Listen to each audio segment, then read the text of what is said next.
Hey, Kpaceguy here. Today I'm going to show you guys how to connect and use Android Auto in your car.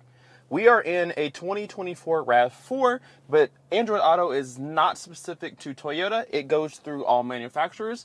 So if you have an Android phone, I'm going to show you how to use Android Auto, how to get connected, and how to rearrange the apps within Android Auto on your screen. So come up here. A lot of new cars nowadays have built-in navigation, like this RAV4, for example, but this navigation is behind a paywall. You have to have a subscription to use it. It's a really good system, but as cars get older, navigation built inside becomes obsolete. So that's where things like Android Auto come into play. Android Auto is enabled on most modern phones now. If you have a phone in the last 6-7 years, you're going to have Android Auto built into your phone most likely. And it comes in pre-installed when you buy a new phone, so there's nothing you need to download. But what you want to do to get navigation or get Android Auto started is first connecting to Bluetooth. So I'm going to grab my phone here, and I'm going to pop it up on the screen so you guys can see. To start Android Auto, you're going to want to use your settings button to go to Bluetooth, find your Bluetooth connection. You're going to want to connect to your car via Bluetooth. You have to have Bluetooth enabled to be able to connect to Android Auto. So I'm going to go to Bluetooth here on my phone, and I'm going to go to the Bluetooth connectivity on the car here and add a device. And we're going to look for a RAV4 in this instance, but in your car, it'll be named whatever your car's name is. Find your phone there, and you're going to click on your phone once it pops up. It'll most likely generate a code here. This is mine. You're going to hit pair on my phone and as well as the screen here. And then it's going to ask you if you want to use Android Auto. We're going to hit yes or okay. On your phone, you're also going to want to allow contacts and messages to come through because it uses data, messaging, and your contacts to be able to have all that stuff aired onto your screen. So right now my phone is pairing. It has now paired. And we are now in Android Auto. So this is really nice because now it allows you to have your phone and use it how you want to and still have the access to Android Auto. It has your music here. It has your navigation on one side. You can change what side you want this to be or what size you want this to be. We'll get into that in a second.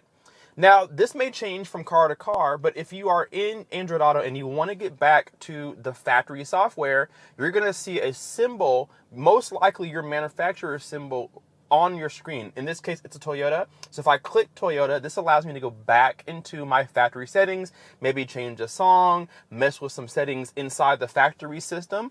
And then my Android Auto button in this case is right here. In Toyotas, it never moves, so it'll always be right here. This icon is universal. This is the icon for Android Auto. So if I click it, I can get right back in to Android Auto.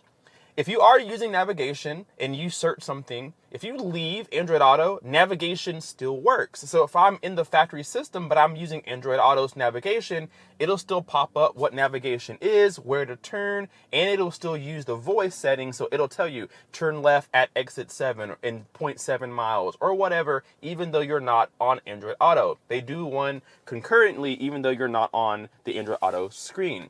So let's talk about the apps that are built inside.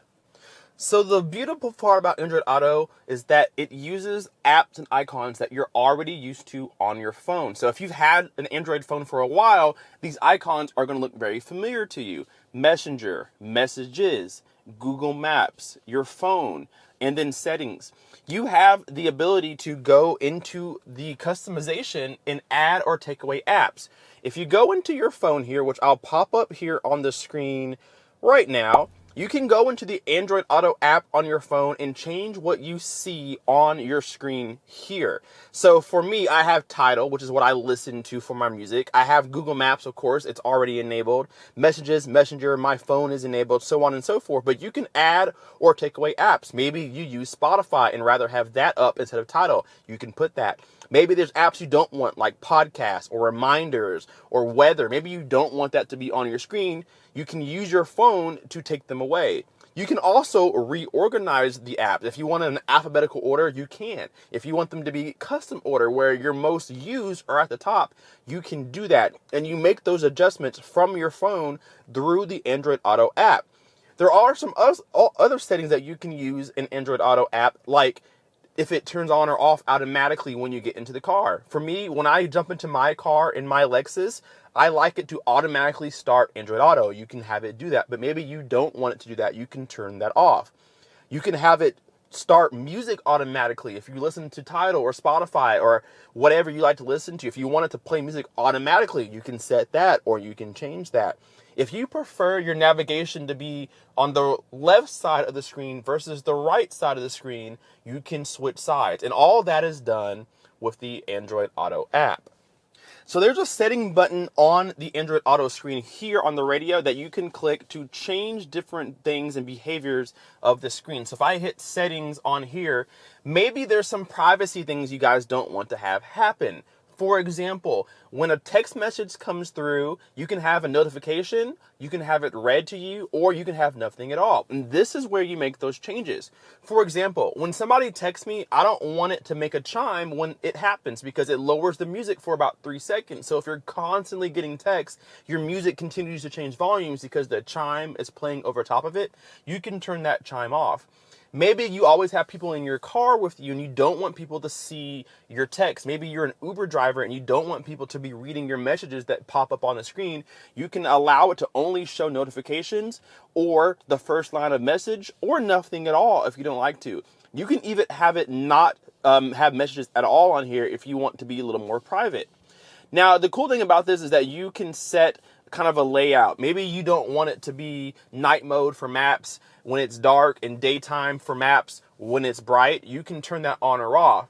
What I mean by that is right now it's daytime, so my maps are bright white. But you guys have seen in the dark when the headlights are on, I'll turn them on now. When it's dark outside, the maps turn to this darker blue color. More so not to blind you in the nighttime with a bright screen, but you can have it set to automatically do that when the lights come on, or you can have it do it, you can have it stay on one color shade. So daytime is the bright color there, nighttime is the blue color, and then automatic does it with the headlights. So if the headlights are on, it tells the car that it's dark outside and the maps will automatically change. Most people will leave it on that. So there's a lot of different customization you can do, changing wallpaper, changing the electric vehicle settings if you're in a hybrid car or an electric vehicle. But most importantly, this just gives you the access to use your phone without using your hands. Keep your eyes and hands up front on the wheel and use your phone on your screen where it's more, in vision with the road. You have Google Assistant built into this, so you can say things like, hey Google, and then do certain commands like, hey Google, change the radio to 107.9, which is listening to me right now. You can have it set a navigation point if you want to. Have it change a song or find a song for you. Hey, call Kyle at Toyota. Whatever you want to do, you can do it with your voice. And you have a button down here at the bottom left. If you want to use this never goes away. Or you can use your steering wheel button. You have a voice icon in your car that you can press that'll activate your Google Assistant if you're in Android Auto. So it's a really nice system to have. And I tell my customers here at Toyota all the time, this is the superior option in comparison to your factory navigation, because as your car gets older, your navigation becomes more and more obsolete. But most people update their phones regularly, or their phones update over the air. Therefore, your navigation will always stay up to date, and it'll always get the latest updates if things start to change. And then having your music here is really nice. Having your messages is really nice. Being able to access your contacts and everything, podcasts, is really good. So really nice, solid system. And if you ever want to go back to the factory system, just press your manufacturer's button. Thank you guys so much for watching. That's going to do it for how to use Android Auto. I have not forgotten about my Apple users, so I will be posting a video shortly after this one about how to use Apple CarPlay. Pretty similar software, pretty similar interface, but we will go through that because there are a few different steps you have to use for Apple CarPlay. So stay tuned for that video if you are an iPhone user.